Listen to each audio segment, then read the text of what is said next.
सम्राट पृथ्वीराज चौहान 1192 ईस्वी में विश्वासघात के कारण तराइन की दूसरी लड़ाई हार गए तो सब कुछ उन्होंने छोड़ दिया और कई दिनों तक जंगलों में भटकते रहे। एक दिन उनकी मुलाकात एक बूढ़े व्यक्ति से हुई जो बहुत ही लंबा चौड़ा हट्टा कट्टा आदमी था, लेकिन उसके माथे पर घाव था।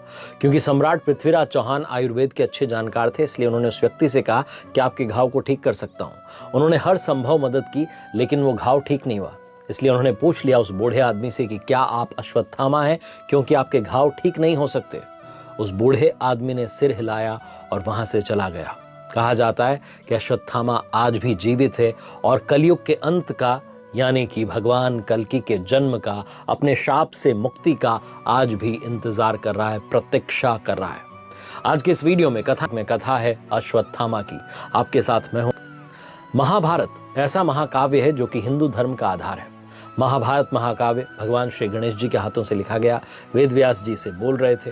कहा जाता है कि जो युद्ध हुआ इसमें कौरवों की ओर से गुरु द्रोणाचार्य ने भाग लिया था, लेकिन गुरु द्रोणाचार्य कौरवों और पांडवों दोनों के गुरु थे। अश्वत्थामा इन्हीं गुरु जी का पुत्र था और उसका जन्म महाभारत काल में यानी कि द्वापर युग में हुआ था। द्रोणाचार्य को संतान प्राप्ति नहीं हो रही थी। महाभारत युद्ध से पूर्व की बात है। गुरु द्रोणाचार्य अनेक स्थानों में भ्रमण करते हुए ऋषिकेश पहुंचे और वहां तमसा नदी के तट पर एक दिव्य गुफा में तपेश्वर नामक शिवलिंग है, वहां पर उन्होंने और उनकी पत्नी ने, माता कृपी ने, तपस्या की। उनकी तपस्या से प्रसन्न होकर भगवान शिव ने उन्हें पुत्र प्राप्ति का वरदान दिया और कुछ समय के पश्चात एक तेजस्वी बालक का जन्म हुआ। जन्म के बाद में वो बच्चा घोड़े की तरह हिनहिना रहा था, इसलिए द्रोणाचार्य ने अपने बच्चे का नाम अश्वत्थामा रख दिया। जन्म से ही अश्वत्थामा के मस्तक में एक अमूल्य मणि विद्यमान थी, जो कि उसे दैत्य, दानव, शस्त्र, व्याधि, देवता, नाग आदि से निर्भय रखती थी। और ये मणि बुढ़ापे, भूख, प्यास और थकान से भी बचाती थी। कहा जाता है कि भगवान शिव जी ने अश्वत्थामा को अजय अमर बना दिया। अश्वत्थामा की माता का नाम कृपि था। कृपि और द्रोणाचार्य दोनों ने संघर्षपूर्ण जीवन व्यतीत किया। युद्ध कला में विशेषज्ञ थे द्रोणाचार्य, लेकिन तब भी बहुत सादा जीवन जीते थे, इसलिए बच्चे का बचपन कठिन हो गया। उनका परिवार दूध का खर्चा उठाने में भी असमर्थ था। तब द्रोणाचार्य अपने पुराने मित्र द्रुपद से सहायता मांगने के लिए पांचाल साम्राज्य में गए, लेकिन द्रुपद ने उनका अपमान कर दिया। कहा जाता है कि द्रुपद ने कहा कि एक राजा और एक भिखारी जो है मित्र नहीं हो सकते। इसके बाद जो द्रोणाचार्य थे बड़े व्यथित हो गए और तब उन पर नजर पड़ी भीष्म पितामह की, जो कि एक अच्छे गुरु की तलाश में थे, जो कि कौरवों को और पांडवों को दोनों को शिक्षा दे पाए। पितामह भीष्म ने गुरु द्रोणाचार्य को हस्तिनापुर बुला लिया था और गुरुजी जो थे वो कौरवों और पांडवों दोनों के गुरु बन चुके थे। कौरवों को, पांडवों को तो शिक्षा दे ही रहे थे शस्त्र और शास्त्र की, साथ में अपने बेटे अश्वत्थामा को भी गुरु द्रोणाचार्य जो है पढ़ा रहे थे। और गुरुजी का पूरा ये इस पर ध्यान रहता था कि अश्वत्थामा को भी ज्यादा सीखने को मिले, क्योंकि पुत्र मोह उनमें बहुत ज्यादा था। कहा जाता है कि इसी दौरान अश्वत्थामा और दुर्योधन अच्छे मित्र बन गए थे।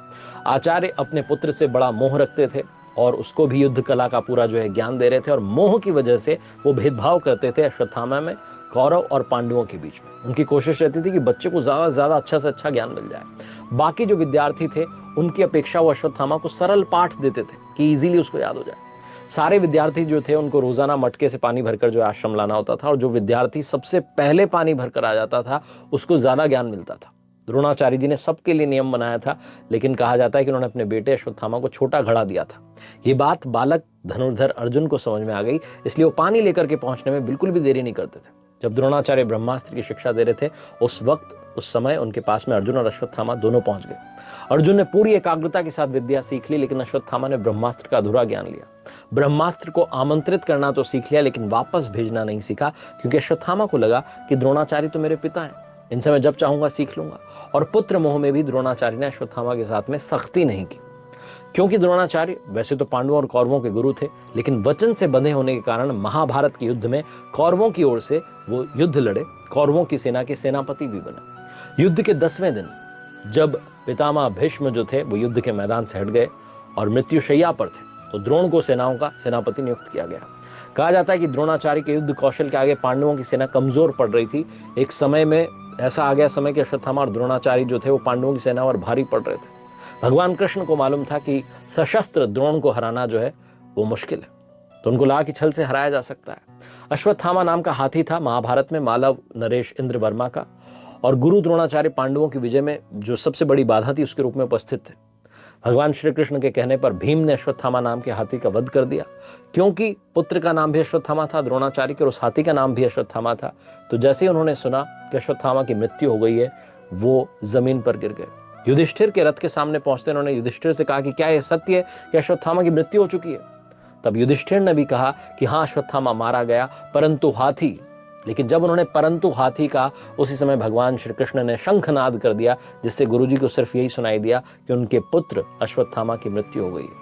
वो सारे शस्त्र जमीन पर उन्होंने डाल दिए और शोक मनाने लगे।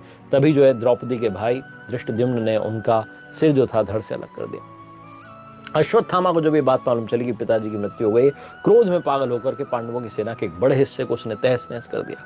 अपने पिता को धोखे से मारे जाने के बारे में जानने के बाद क्रोध में आकर उसने पांडवों के खिलाफ नारायणास्त्र नामक दिव्य हथियार का इस्तेमाल किया। जब उसका आह्वान किया तो हवाएं चलने लगी, गड़गड़ाहट की आवाज होने लगी।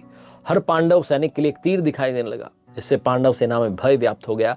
भगवान श्री कृष्ण सैनिकों को रोकते हुए सलाह देते हैं कि सब अपने अस्त्र छोड़ दें, शस्त्र समर्पण कर दें। भगवान श्री कृष्ण स्वयं नारायण का अवतार थे, इसलिए वो अस्त्र के बारे में जानते थे, क्योंकि वह एक सशस्त्र व्यक्ति को ही निशाना बनाता है, बाकी को इग्नोर कर देता है। निहत्था करने के बाद अस्त्र बिना किसी हानि के वहां से निकल जाता है। नारायणास्त्र जब अर्जुन और भगवान श्री कृष्ण को नुकसान नहीं पहुंचा पाया, क्योंकि दोनों ही दिव्य थे। नारायणास्त्र की भी अपनी कथा है। पूर्व काल में गुरु द्रोण ने भगवान नारायण जी को प्रसन्न किया और नारायणास्त्र की प्राप्ति की, फिर अपने बेटे को दे दिया और कहा कि किसी पर भी सहसा उसका आघात मत करना। लेकिन अश्वत्थामा ने महाभारत के युद्ध में धृष्टद्युम्न को उसी अस्त्र से मारने का निश्चय किया। भगवान श्री कृष्ण तो स्वयं नारायण थे, उन्हें पता था कि क्या निराकरण है, तो उन्होंने सोल्यूशन बता दिया सैनिकों को और कहा कि अपने शस्त्र जो है उनको त्याग दीजिए। सबने शस्त्र त्याग दिए तो नारायणास्त्र असर नहीं दिखा पाया। उसके प्रयोग के बाद में दोनों सेनाओं के बीच में भयानक युद्ध हुआ। अश्वत्थामा ने सीधे युद्ध में जो है हरा दिया धृष्टद्युम्न को, लेकिन सात्विकी और भीम जैसे योद्धा मौजूद थे, इसलिए धृष्टद्युम्न को मार नहीं पाया। कुछ सैनिकों ने जवाबी जो है लड़ाई की कोशिश की, लेकिन अश्वत्थामा जो है बहुत शक्तिशाली था, बहुत सारी क्षमताएं थी, इसलिए सुरक्षित रहा। जो भी लोग उसके क्रोध से भागने की कोशिश करते थे, उन्हें शिविर के प्रवेश द्वार पर कृपाचार्य और कृतवर्मा जो है वो मार देते थे। 18 दिन तक ये महाभारत का युद्ध चला। जब अश्वत्थामा को मालूम चला कि दुर्योधन का भी वध हो गया है, तो क्रोध में अंधा हो गया और पांडवों के कक्ष में चला गया शिविर में। उसे लगा कि पांडव सोए हुए हैं, जबकि वहां पर द्रौपदी के 5 बेटे सोए हुए थे। पांडव समझ करके उसने सबका वध कर दिया। और जब ये बात पांडवों को पता चली तो पांडव भगवान श्री कृष्ण के साथ चले गए। भयंकर युद्ध फिर से शुरू हुआ, जहां अश्वत्थामा ने पांडवों को मारने के लिए ब्रह्मास्त्र का प्रयोग किया।